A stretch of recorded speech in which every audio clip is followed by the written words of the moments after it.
Selamat malam Bapak Ibu Saudara yang dikasihi Tuhan Yesus Kristus. Berjumpa lagi dengan saya Pendeta Nathaniel Valentino Saleki di dalam persekutuan doa malam pada hari ini, Kamis 14 Juli 2022.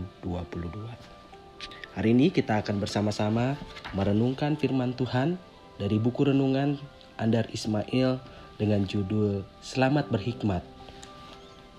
Dan tema yang akan kita dengarkan bersama pada hari ini adalah menguji kebijakan Yesus. Sebelum kita membaca dan mendengarkan firman Tuhan, mari kita bersama-sama memuji nama Tuhan.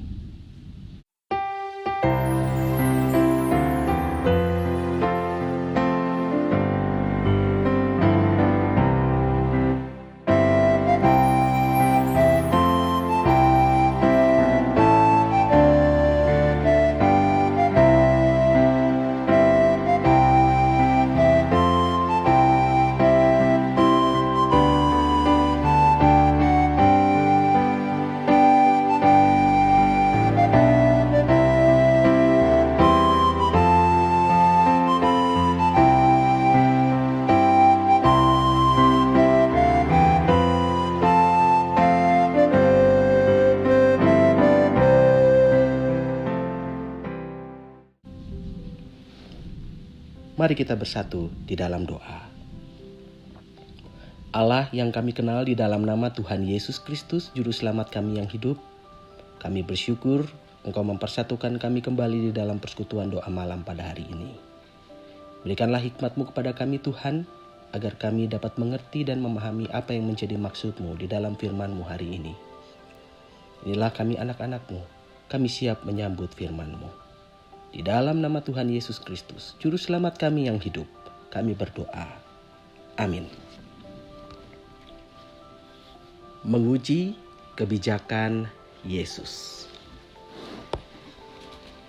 Sebelum membaca cerita tentang menguji kebijakan Yesus, mari kita uji dulu kecermatan baca kita. Ini cerita di Yohanes 8 berjudul Perempuan yang berzina. Para pemuka agama mengajak seorang perempuan ke depan Yesus. Mereka mau menjebak Yesus. Apa Yesus setuju perempuan ini ditimpuki batu sesuai perintah Alkitab? Ataukah tidak? Kalau Yesus setuju, itu berarti ia melanggar ajaran kasih-Nya. Kalau Yesus menolak, itu berarti ia melanggar Alkitab. Apakah jawab Yesus? Ia mempersilakan mereka yang merasa bersih dari dosa untuk mulai menimpuk. Mereka jadi ragu-ragu. Akhirnya Yesus membebaskan perempuan itu. Pertanyaan untuk menguji kecermatan baca. Pertama, dosa apakah yang dipersoalkan cerita ini? Mungkin Anda menjawab soal zina. Kedua, siapakah yang dikritik oleh pengarang cerita? Mungkin Anda menjawab, perempuan tadi. Ketiga, siapa yang nyaris terjebak? Mungkin Anda menjawab, Yesus. Keempat, dalam cerita ini, siapa yang membuat keputusan bijak? Mungkin Anda menjawab, Yesus. Kelima, saat cerita berakhir, siapakah yang merasa lega? Mungkin Anda menjawab, perempuan itu. Sorry, semua jawaban Anda keliru.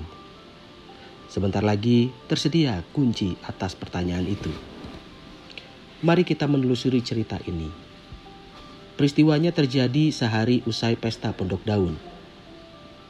Pada pesta ini, selama 7 hari orang pergi ke Yerusalem dan tidur di pondok-pondok kecil terbuat dari batang ranting dan daun pohon. Selama 7 hari itu, mereka berpesta ria merayakan hasil panen.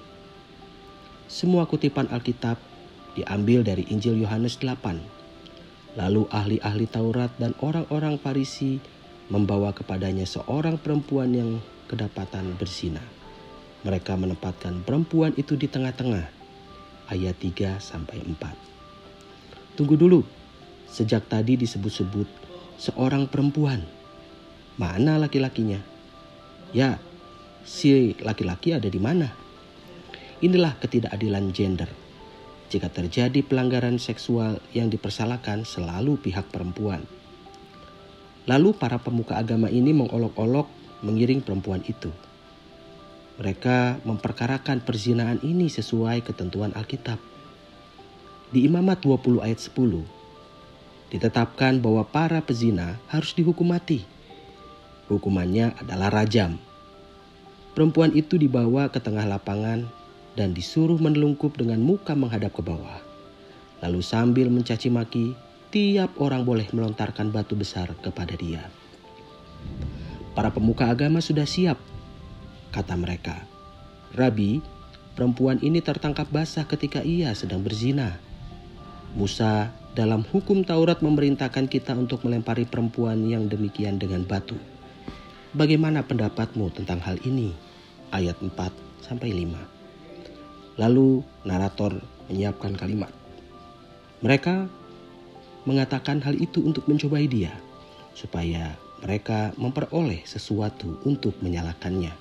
Ayat 6a. Sisipan narator ini membuka tabir apa sebenarnya tema cerita. Para pemuka itu bertujuan menguji kebijakan Yesus. Alat untuk mencapai tujuan itu adalah kasus penghakiman atas perempuan ini.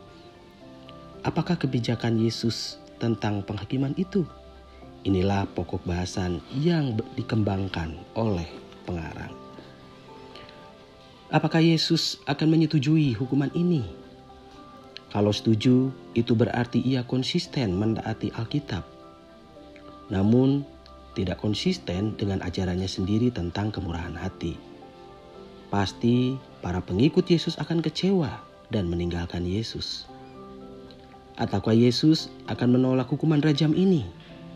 Kalau menolak, itu berarti Yesus bisa dituntut oleh Mahkamah Sanhedrin atas dasar bukti nyata mengabaikan perintah Alkitab. Itu jebakan yang licin. Apapun opsi yang dipilih oleh Yesus, ia pasti akan terpeleset. Betul-betul serba salah. Saat itu Yesus harus menentukan sikap, netral atau abstain.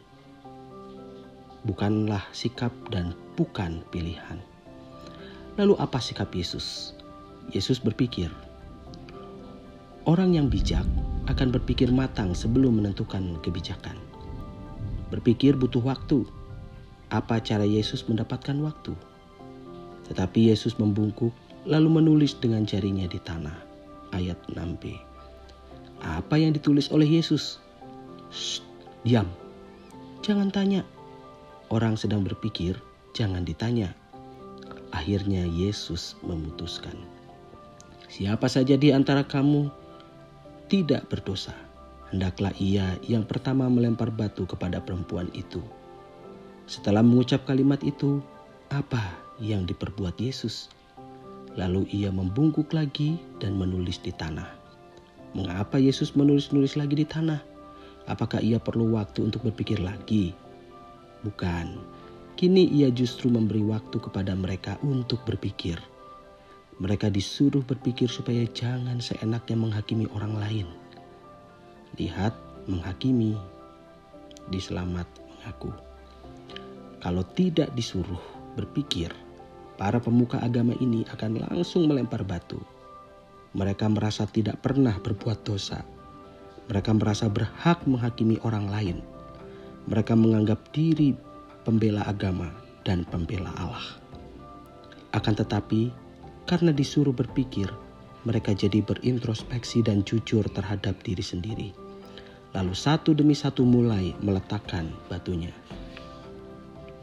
Tertulis, pergilah mereka seorang demi seorang mulai dari yang tertua. Ayat 9. Setelah itu Yesus memecah kesunyian dengan menyapa perempuan itu. Hai ibu, di manakah mereka? Ayat 10a. Perempuan itu dengan was-was mengangkat kepalanya. Ia menengok ke kanan dan ke kiri.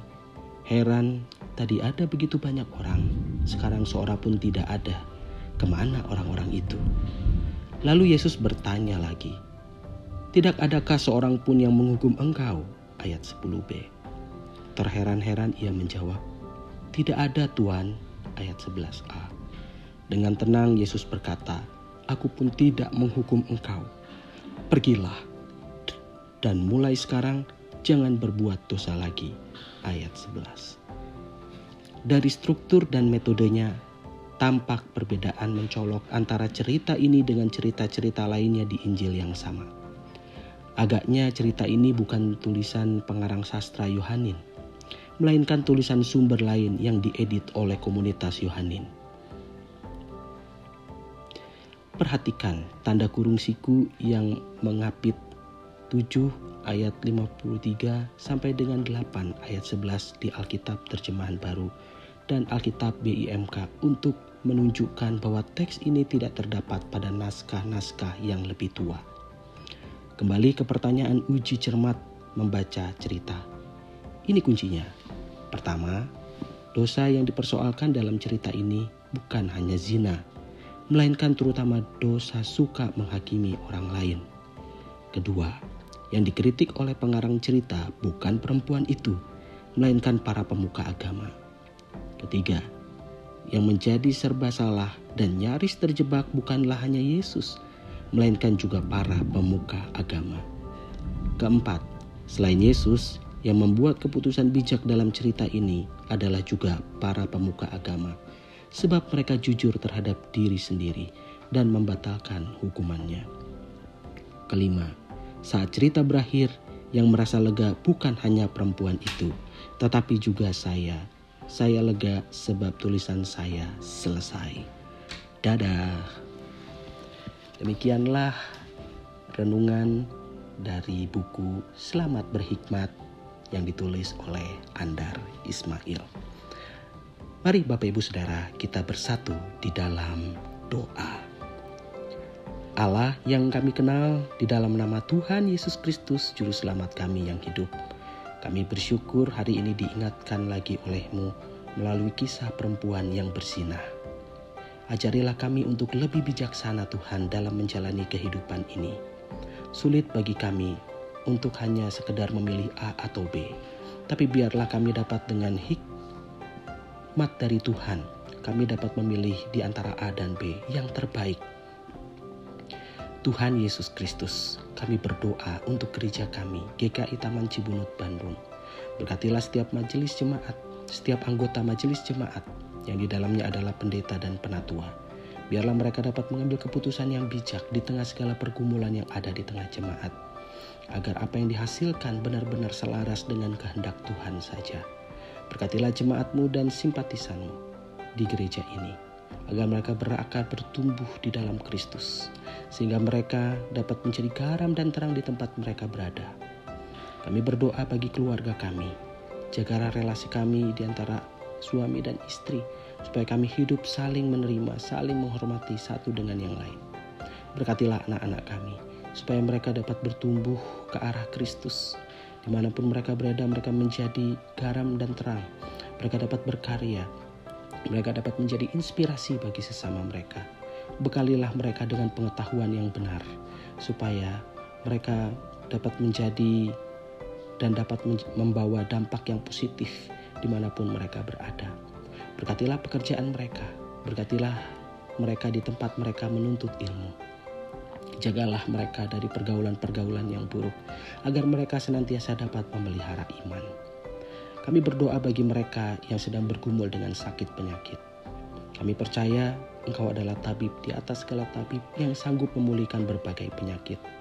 Tolonglah kami agar kami dapat menghindari diri dari penyakit-penyakit yang menggerogoti tubuh kami, yang bisa merusakkan tubuh kami, dengan belajar sedikit demi sedikit pola hidup sehat. Juga kami sekarang yang sedang dalam proses pemulihan, kami percaya Engkau akan berkarya dan bergerak di dalam segala sesuatu untuk mendatangkan kebaikan. Biarlah Tuhan menolong kami agar kami terus mengandalkan Tuhan, karena Engkau memiliki rancangan yang baik di dalam kehidupan kami. Tuhan Yesus Kristus, berkatilah bangsa dan negara kami, pemimpin-pemimpin kami. Kami percaya Engkau masih terus akan bergerak melalui orang-orang baik di negeri ini untuk mendatangkan kebaikan dan kedamaian. Terima kasih Tuhan untuk persekutuan pada hari ini. Berkatilah kami dan tuntunlah kami, agar apa yang kami kerjakan seturut dengan pekerjaan tangan Tuhan, dan kemana kami melangkah kami mengikuti langkah kaki Tuhan. Inilah doa yang kami panjatkan hanya di dalam nama Tuhan Yesus Kristus, Juru Selamat kami yang hidup. Amin. Bapak Ibu Saudara yang dikasihi Tuhan Yesus Kristus, persekutuan doa malam pada hari ini telah usai. Sampai jumpa di dalam persekutuan doa di minggu yang akan datang. Tuhan Yesus memberkati.